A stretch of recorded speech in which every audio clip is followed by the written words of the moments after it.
एक बनिया तीर्थाटन के लिए जाने को हुआ तो उसके सामने ये समस्या खड़ी हो गई कि वो अपनी पूंजी किसके पास छोड़कर जाए।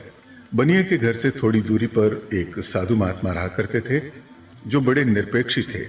बनिया ने सोचा कि अपने रुपए महात्मा जी के पास रख छोड़ने चाहिए। महात्मा ने कहा, हम तो मोह माया से परे हैं, किसी के रुपए पैसों को हाथ नहीं लगाते, लेकिन तुम ले आए हो तो उधर कोने में गाड़ दो और आकर वहीं से निकाल लेना। बनिया रुपए गाड़ कर चला गया। पीछे से साधु ने रुपए निकालकर दूसरी जगह गाड़ दिए। बनिया तीर्थाटन से लौटा तो साधु साफ नट गया, कोई साक्षी भी नहीं था।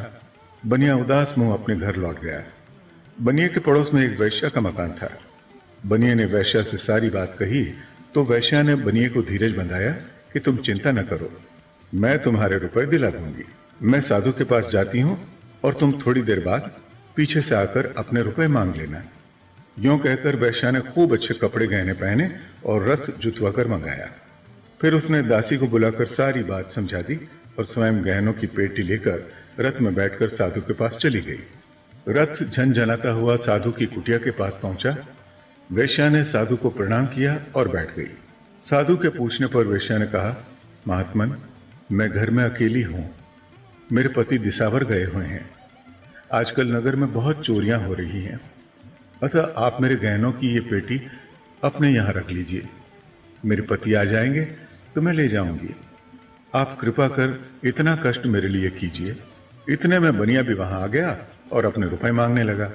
साधु ने सोचा, अब बनिए के रुपए नहीं दिए जाएंगे तो जेवरों की पेटी हाथ से निकल जाएगी।